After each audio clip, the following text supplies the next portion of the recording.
The Jaunty Mantis contains adult content and may not be suitable for all audiences. Hi, I'm Jesse, I'm Maddie. and we are the Jaunty Mantis, a tabletop role-playing game podcast where we like to discuss creative questions for curious gamers. This is a bonus episode, which means we're going to ramble a little bit more than usual, and I hope you're down for that because it's happening. And the question I wanted to ask Maddie, because we talked about this a while ago, is should I run an evil campaign? Yes, you should. Okay. Should you run an evil campaign? Yes, I should. Well, we've got another episode in the can. This has been some great audio and video from the Jaunty Mantis. Thanks. Are you thinking about running an evil campaign? Well, I thought you were thinking about running an evil campaign, but when we talked about it initially, just briefly, I was like, I kind of want to. I thought this was more of a generalized question that has come up. And if it had been asked by one of our audience members, I would have insisted that it go into season 4, which was listener questions. But I think this is a general question that goes around every so often. Sometimes I see it on the internet where it's like, should I run an evil campaign? Or what are the trappings of running an evil campaign? And so I thought, even though a listener didn't ask it, maybe we do this as a bonus episode right after season 4 to answer that question. It being a question that's kind of floating around in the flotsam and jetsam of the the gaming culture. Okay. So I guess to answer this question is like, why would somebody want to run an evil campaign? The context for our last conversation about this is we were talking about trying to manage murder hobos, I think. Came up with the idea of like, eventually, as they cause more and more destruction, someone's going to send out like a hunting crew to deal with them. And then we were like, oh, that's actually like having like a badass group of knights like chasing you or looking for you is actually kind of a cool play experience. Maybe we should. Yeah. So I think we kind of got there that like it offers maybe a chance to slip the leash a little bit on good behavior, but has that ever stopped players before? Like, we've all played in groups where people have stolen or, stabbed someone in the back or burned down the town or whatever the case may be. I mean, maybe my experience is different. Like our present group excluded, of course, but I've played in a lot of games where most players just used it as an opportunity to be degenerates. Like D&D, specifically role-playing games, D&D specifically, but all role-playing games offer us the opportunity to do shit that we wouldn't have done in real life, because in real life we have rules and laws and social norms. And in the world of the game, it's like, why? Nothing's actually stopping me from stealing money from this guy, like, or breaking into this house or murdering the mayor or whatever, And so, in my opinion, people are kind of already running an evil game to a certain extent. see, I'm going to go the exact opposite because I was just thinking about this. Like, it occurred to me, like, I like Vampire the Masquerade. I don't. That shelf is blocked by the microphone, but if I There it that's is. like there's a whole bay of that thing that's vampire books. I don't know that I would consider a Vampire the Masquerade game an evil game, like a game about evil PCs.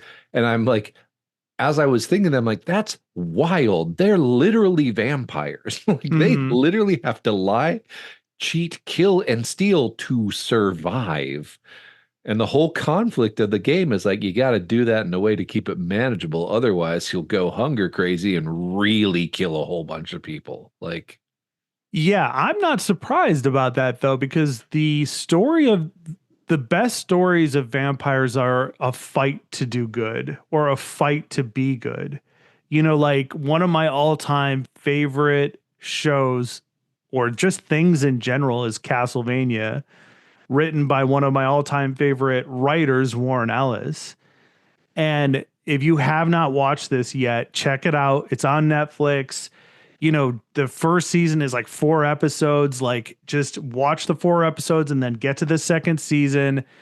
And then you will start to see where the magic happens if you haven't already started to see it in the first season. My point is that in that, I'm going to spoil a little bit about the very beginning of the first season of that show.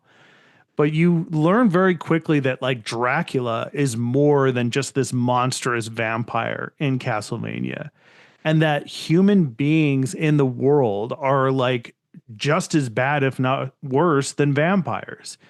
Like they're terrible. Rape, murder, slavery, all the bad things. And in Superstition, Castlevania, persecution.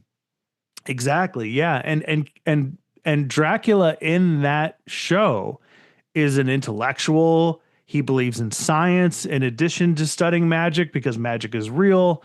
You know, there's all these compelling aspects of at work. And that show is this great, exercise in like fighting for the good in things, despite everything being really bad and evil. So when you say that about that game, even though I haven't played it, that makes a lot of sense to me. Like, you're playing a monster fighting to retain some sort of good or to keep some sort of good in the world. The whole tagline on the cover of the backs of the original edition was "Monster I am, lest monster I become." Right. Like There that's you go. the like, yeah, I gotta drink a little blood here and there. Otherwise, I'm gonna be like, I won't be able to control myself, and I'll just like break into like, I don't know, a NICU. I don't know, like, Yeah. The two most compelling characters of Anne Rice's vampire books are Louis and Lestat. You know, Louis, he's like clutching his pearls, trying to remain as good of a person as he can and not succumb to the evil that is vampire. And then you have Lestat being like, hey, you guys are all missing the whole point of this. Being a vampire is kind of about being alive in a weird way. yeah, I mean, you got to kill a whole bunch of people to do it, Yes. but like, it's Yes. all about the experience, man. Yeah, yeah. And so that does not, what you said does not dissuade me from arguing with that, like or does not put me off on that. I agree with it. I wanna go to the next thing of like the campaign framing for like an evil campaign with evil PCs. But first, just like because this is a bonus episode, but akin to something we would have done in a season, I have a little bit of a framework in my head. What do you think are some pros of running a campaign with explicitly evil PCs? The like from the standpoint of running a game, I would say one of the pros is don't worry about like throwing the hardest shit you can at the party. Do not worry about setting consequences, strict consequences. And that's the advantage of it, is like you get to make the hardest shit possible. If I was running an evil campaign, I would invite power gaming into it. Like, Yeah. because it's I don't know, like before I get going on that whole tangent, what do you think? I think like the opportunity for catharsis as players. Okay. I think for the GM, there's the fun challenge of making encounters and presenting moral dilemmas that like appeal to someone who is, evil by our standards. But I think, also like having that cathartic experience of getting to like really, I feel like almost by expressly telling the PCs, hey, you can slip that civilization impulse. You can take it off for now. Would actually they'd move beyond being murder hobos and like wouldn't be evil just for evil's sake, like two-dimensional like tie the girl to the train tracks villains. They'd actually probably find themselves like, well, now that it's not gonna, now that I'm not like getting any dopamine from just doing the terrible thing, I'm going to do the terrible thing for my character's purpose. Like, Right. I'm going to murder the mayor because I need the attention of someone, Mm-hmm. you know? So you think that it would create an opportunity for a more nuanced character for each of the players? Like, Yeah. once they got the like goofy evil shit out of their system, then they'd really have to start work at like their characters, right? Because then the tendency is there a tendency to do good? I don't know that there's a tendency to do good, but I think this all comes down to having a really good session zero. And this is the next question I want to ask. What do Mm-hmm. you think is a better framework? I have an idea for this one, but I want to hear your opinion. What's a better framework? There is a bigger villain who has all wronged all them in some way, and they're coming after him to either get theirs or get back. Maybe it's a Mm-hmm. revenge tale, or maybe, or maybe like something legitimately good was taken from them and they're going to go get it back. And the means they employ to do that are, well, evil. Um, or maybe somebody who is good and lauded as this noble champion of something, like really did something in the pursuit of that good that really fucked over all the PCs. Like, hey, this is a thing this guy did. You need to link your backstory to how it screwed you over or your family, or you lost something and you're going after this guy. Mm-hmm. I feel like I'm sorry if I'm limited to revenge story, but what do you think is better? The villain is a good guy or the villain is another bad guy? I think the villain is a bad guy is a better way to go Mm, because villain is a good guy that could go in so many different directions that they're not a good guy. Like that's where I see that eventually going is like unless you were really specific about it. If the villain is a good guy, then that means that the player characters had to have been in the wrong to begin with. And I don't know if that's a great place to start a game.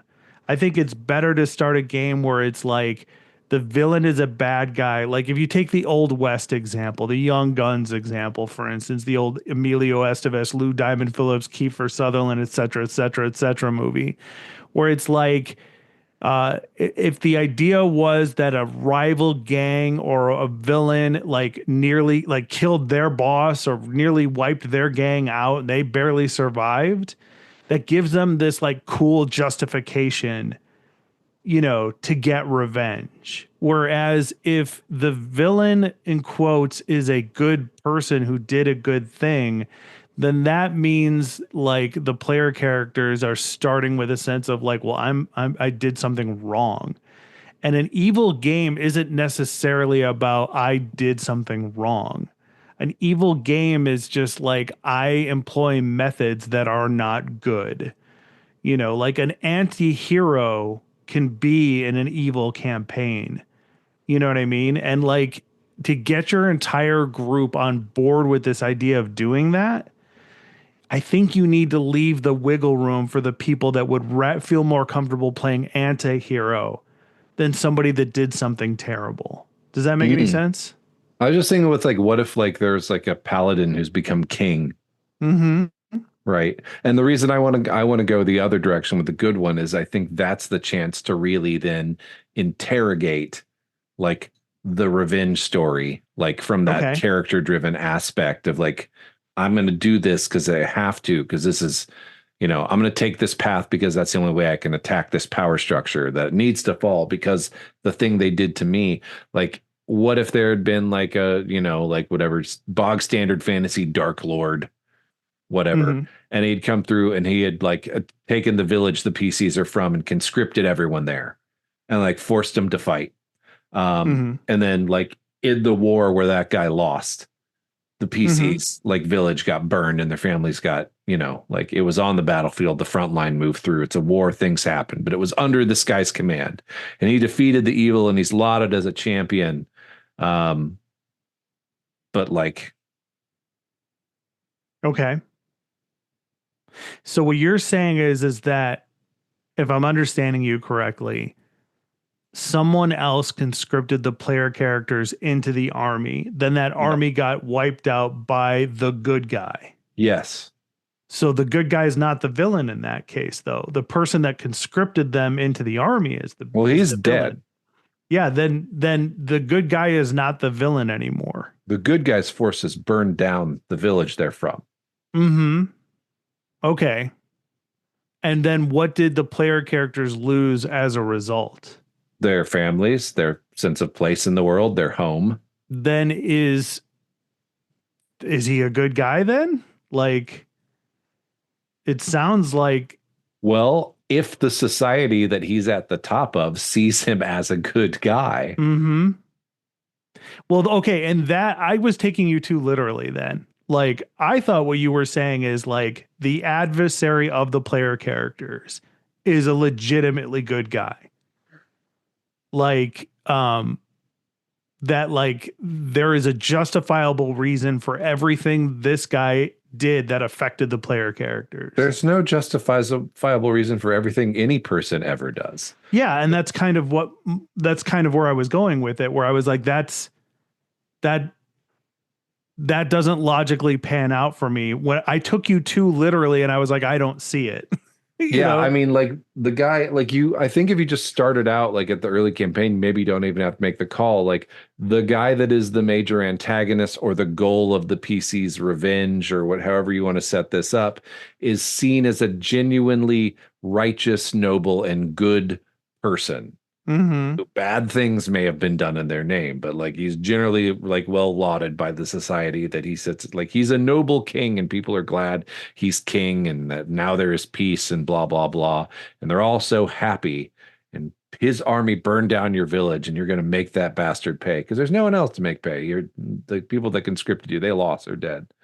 um like, is the guy a good guy or not? You don't know yet. And that leaves that, like, whichever, when they get there to actually have some contact or hear stories, it leaves it open to be like, oh, no, this dude is actually secretly a piece of shit. Just like you, you can reveal him and then maybe even give him the chance to have the "we're so alike, you and I" speech, in the final confrontation. Or to be like, no, he's legitimately a good guy. And maybe the PCs turn away from their quest for revenge. They don't, but maybe they do. Yeah, I think what I was envisioning is what the Acolyte was trying to do, that Star Wars show that just got canceled recently, well, within the last couple of months in 2024. But like that show was trying to paint a picture in which the Jedi as an institution, they end up having a negative effect on other people in the galaxy, even though they're not intending to do so. Mm-hmm. And the moment that creates the would be evil character is kind of the fault of where that character came from and their own decisions in that process. Yeah. So that everybody kind of lands at a neutral setting where it's like, yeah, the Jedi shouldn't have been here. They shouldn't have done what they did. But ultimately, what ends up burning the house down is the actions of the people that produce the main character. I'm trying to be vague in case anybody will be interested in a show that's never coming back, unfortunately. Uh, um, but like, do you see my point where it's like, is that more akin to what you were trying to say is like it's a matter of circumstance and then the whole game is like a dissection of what good and evil truly is? I mean, I think that's a theme that you can work with. And like, because if you're going to have the PCs be like evil and do evil actions in pursuit of them, there needs to be, I think, a moral weight Mm-hmm. to them. So it's not just like a slaughter fest. Like, it's not just Mm-hmm. like, go kill a bunch of peasants. Aha, we burned this village down. Like, okay. Like, I would why? be tempted to do that. I would You be know? tempted to do the game of being like, you're evil. Like I would do a cold open with them in a town killing peasants. And then just be like, what do you guys do? Yeah, why do these people deserve to die? And they'd be like, well, why are we here? And I would be like, you heard there was treasure in the town. When you showed up to take it, they resisted you. And as you started to search the town, because none of them would give each other up, one of them got free and a fight broke out. Now the town is fighting for their lives against you. What do you do? Well, do we know the gold is here? No.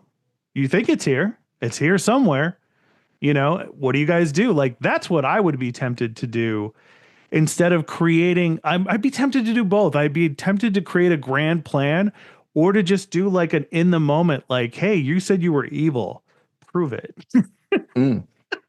Yeah, I think that's like there's the revenge story campaign where they could be considered anti-heroes, but the gloves are off on what they do Yeah. because of the alignment written on their sheet. And then there's a bandit campaign where, you know, I'm but just here's way more here's the thing interested in that I've realized, consequences. like as horrific as the actions of bandits have been throughout the broad swath of human history, there's a reason they became bandits in the first place. It wasn't always their fault. It's like, Yeah. dire economic hardship and people trying to survive. These people happen to know how to maybe swing a sword. Yeah, I mean, and you live in a world where you're like, there really is nothing stopping me from taking what that person has, and all they have to do is just not fight me, and we'll be Hmm. fine.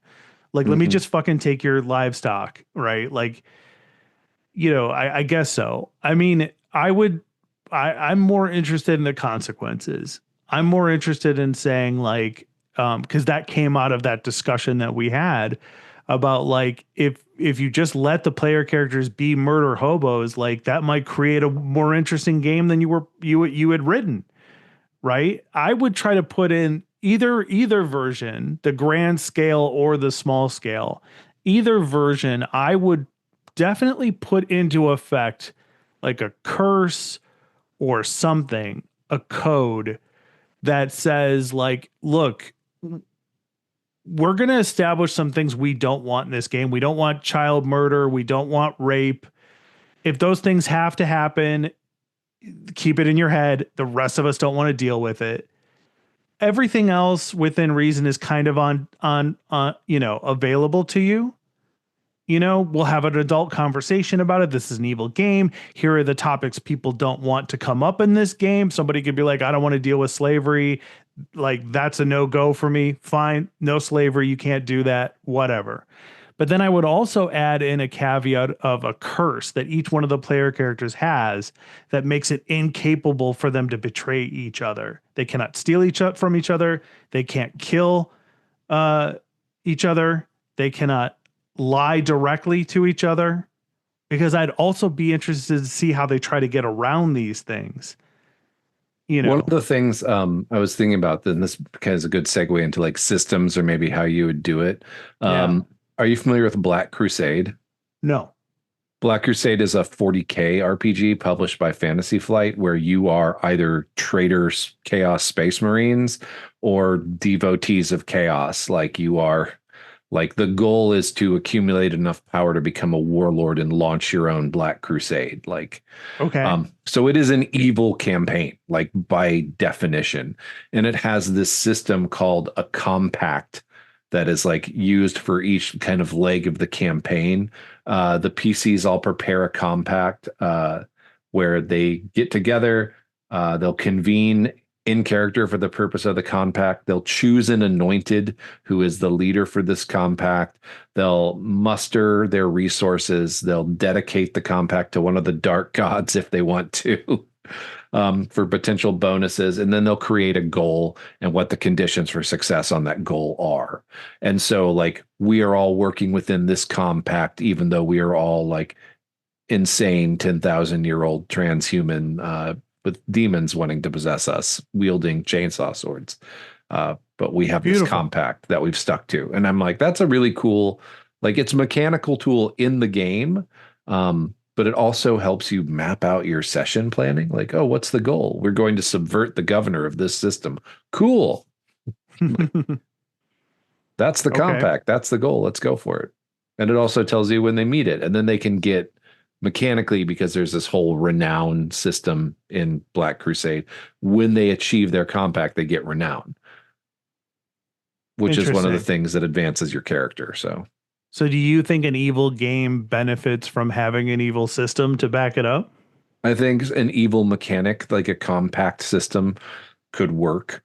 Um, I mean, like, how hard would it be to hack? You could like what is it, the Soul Fire from Soulbound? You could do something like that as long as Mm-hmm. they're acting within the bounds of their evil compact. or like a shared group resource. Um, there's fellowship points in the One Ring RPG that like as you can use. I don't know, like just something like that to tailor that, like that there's a when you work together towards your overall goal, even though you all are liars, thieves, and blah blah blah, it's easier. And here's a mechanic thing that reminds you of that. Yeah. I don't know that it's necessary, but it'd be cool to put one together for an evil campaign. It's definitely not necessary, but I think it would I think the game would benefit from some sort of system to help push this concept over because so many of our current models of entertainment feature a deviancy in them. Like when you look at like death metal or like gangster rap or whatever the case may be in music, like harsh subject matter, harsh lyrics, like presented in a provocative way that causes people to like be like, oh shit, what is this? In movies, like Darth Vader is very appealing. Like there's children's books that have like Darth Vader as like the dad character, right? Like evil is interesting. Like in professional wrestling, like the heels are always like the best characters in my opinion, Yeah. right? So there is this the Fast and the Furious movies, right? They're stealing DVD players in the first movie, and then by wherever we're at now, they're like saving the world, like they're like international super spies of some sort, right? Like but they started out with like a criminal, like underhanded, I do whatever I want, I get the job done, it's my way or the highway appeal to it, right? So like I think you don't have to, but having some sort of mechanism to support the evil aspect, I think keeps it on track. Mm-hmm. Otherwise, it's just you're playing like D&D Fast and Furious, right? Like, yeah, we punched this guy in the face and we stole these horses and we did this thing, but we did a lot of good shit from it as well. Yeah. Like inwardly, we all kind of want to be the hero. There's that old example of like, does the villain even, are they the hero of their own story? Like, does a villain in a story even know that they're the villain? Like, they have a justification for doing everything that they want to do. Yeah, I think that's like giving them that justification in a session zero is what would make an evil campaign work. Yeah. Should the classes be themed in an evil way? I don't know that you need to want to do a whole class redesign. I feel like there's enough. I mean, assuming we're talking about D&D here, there's enough, I think, already in there that you wouldn't need to like tweak the classes. You could if it was a Mhm. fun project for you, but I don't know how you'd do it. Yeah. Yeah. I agree with that. Yeah. Would you need to add something else like a grim dark or hardcore element to the rules? Should it be more deadly? What other kind of things should you fit into like an evil campaign? I think that's all just where you want to do with the theme. Like, Hmm. I mean, you can be an evil swashbuckler. Like you could be Hmm. actual pirates, who I don't think are necessary. Like, yeah, they're the bad guys. They're stealing from people on the ocean and burning ships down, but fun, like Yeah. it Should you just, I think it have, just all, if that's, it depends on the kind of story you want to tell with evil characters.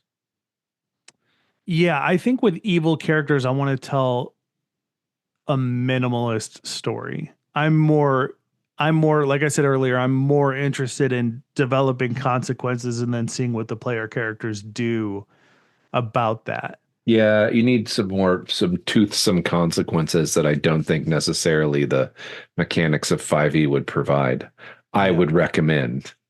Hmm. Uh, I think this would be a great thing to do with Zweihander. Oh, okay. Why is that? It's grim dark, it's gritty, it's not necessarily, it's like generally fantasy adjacent, and it's not necessarily tied to the Warhammer fantasy universe. Okay. I can see that. And combat's pretty lethal. It's pretty grim. Like there's rules for like blood infections from fighting and stuff. Yeah. We did an episode once where we talked about genre in role playing games. I think it was season 2, episode 1. And we Hmm. talked about like what a Wild West game what that would look like to us. And we had roughly talked about how the character classes should be like opportunist, saint, and bastard. Like the character classes are like what motivates your character and what are they willing to do in order to like get through life or succeed in the adventure. Oh yeah, the Yeah. opportunist, the white hat, and the bastard. Yeah, basically, yeah. And I think I would want to do that in an evil game. If we were playing a 5e D&D evil game, I would want to take alignment out and say like you're evil. What's your motivation? Here's your 3 options. You know what I mean? Like, are you doing it just because you like to hurt people? Are you doing it for opportunity? You know what I mean? Like Like I don't that is something I'd like to do because evil doesn't mean anything. Alignment doesn't really mean anything to me. I don't give a shit about the nuances of neutral evil versus chaotic evil in a game where everybody's evil. I don't give a shit about that.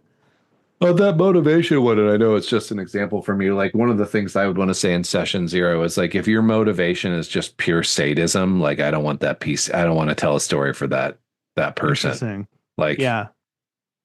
I mean, I haven't encountered many people that want to do that in gaming. I've encountered one person that wanted to do that specifically in gaming.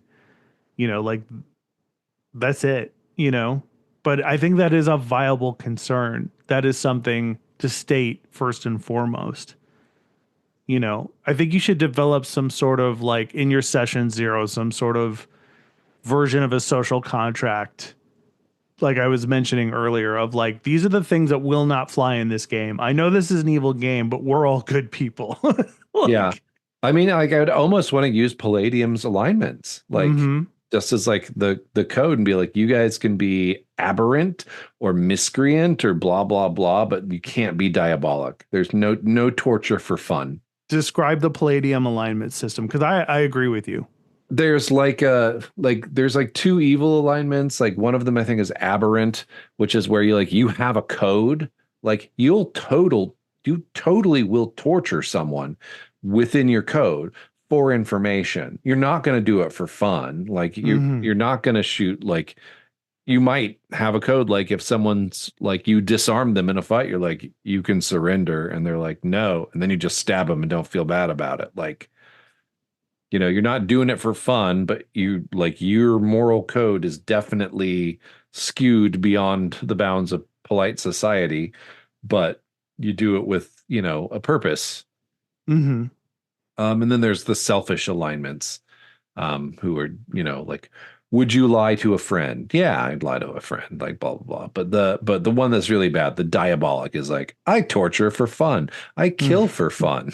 Like these are all things that just bring me pleasure. Like I don't want to do the kind of evil FPCs where like I get my kicks by watching animals or people in pain. Like that's not fun for me.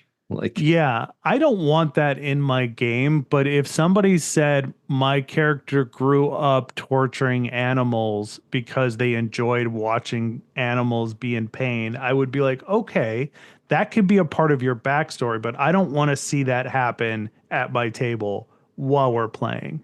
I'd read all the red flags from someone saying they want that to be part of their backstory. I'd be like, how well do I know you? Or do I think I know you?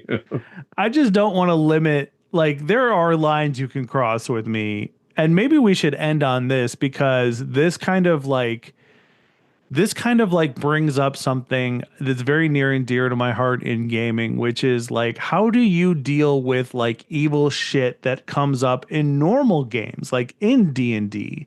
Like I'll give you a short example and then I'll turn over to you. Like I can't stand it when people want to torture in Dungeons and Dragons. I would much rather be like, okay, fine, you're willing to torture this person to get information out of them. Let's just say that works. Like, okay, cool, here's what I did. No, no, no, no, no. I don't want to hear about what you did.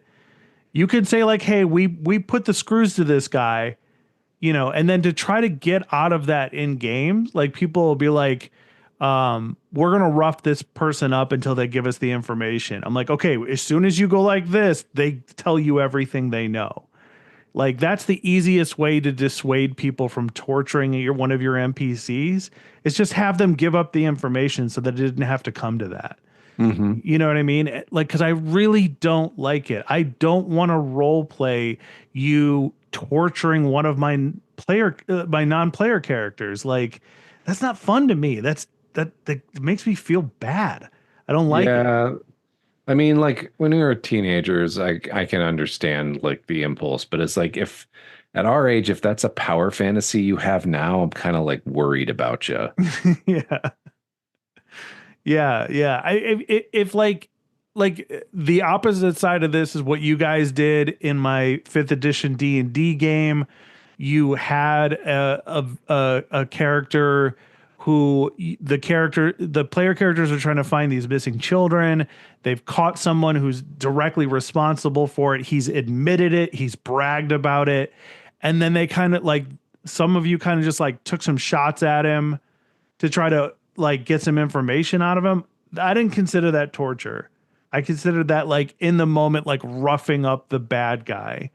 It's like nobody went into great detail about how like they're pulling his fucking fingernails off and Yeah, he's shit. like laughing about how we're never gonna find the kid. So my character like puts an elbow across his face, like because I'm disgusted with this dude. Like, Yeah, it's just like that point in the movie where they punch the guy in the face to shut him up. yeah. Like that's okay to me. So back over to you. Like, what are some things that have happened? Maybe they haven't, but are there expressions of evil behavior that come up in regular Dungeons and Dragons or other role playing games that are not evil themed? I mean, most of the ones I've had in my experience where it is like more murder hobo-y than I want is just so cartoonish that it's kind of Okay, like, that's not what I want, but it's not like creeping me out. like what? Well, like I'm gonna set fire to the inn. Like, Yeah, I mean, we did that once, but it was full of bandits, yeah.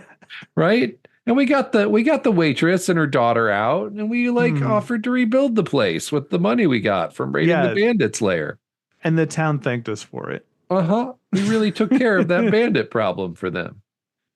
It Um, was just the most efficient way to deal with the problem. Is yes. that evil though? I mean, like in under any other circumstances, our we Burning would a have bunch of men alive without a trial, I think, yeah, that's probably an evil one. well, how is that? I mean, yeah, other than the obvious, how is that different from going into a dungeon and attacking them and killing them, which is No, what they're would have not happened human. anyway? Like, so it's fine.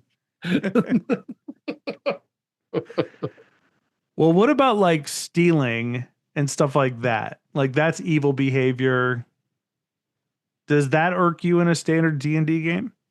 I mean, if you're stealing from other PCs and it's an evil game, I'd say one of the things like from the session zero is like if you're stealing in an evil, like if you're stealing from another PC in an evil game where you know everybody's evil, like I will not shield you from the consequences of Yeah, but that. what if it's not an evil game? What if it's just a standard D&D game? I'd be like, stop being a dick. Like, Okay, fair enough. like I'll give you some stuff to steal from. Like you can steal from my NPCs, don't steal from other players. It's a super Mm-hmm. dick move. Like Okay. we're not 14. Like Yeah. Yep. so I think I'm not trying to weasel out of that one, but like it's just always been so cartoonish. I might be mildly irked, but it's not someone's like, and then I'm going to sexually assault that person. I'm like, what? No, that's never happened in a Yeah. game. In a Yeah. game I'm playing thing because I'd be like, I would probably be too stunned to shut it down before it got real bad. Like, If someone attempted to do that at my table, I would be like, this is over. Like, we are done. yeah, Like, I would close the book, like, right there and start to just put my stuff away. I don't even know if I would say anything. I would, if somebody started a fucking sexual assault in a role playing game that I was running, I would immediately just start packing up my things and not even say anything. I'd be like, I wouldn't even tell, I'd just get up and walk out. yeah, Like, Like that is such a horrendous thing to do at my table. Like I don't have words for you at that point. Yeah, Like, that's not a thing to do for imaginative play. yeah, yeah, for sure. Fuck Well, that. never play Made the RPG. Well, what about the Book of Vile Darkness? Do you remember that from third edition? I've blocked a lot of it out.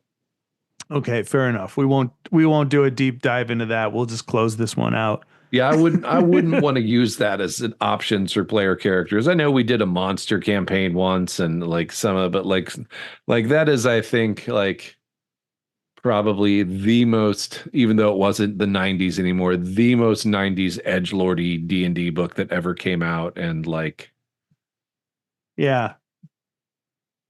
You know who wrote the Book of Vile Darkness? was it Monty Cook? Yes.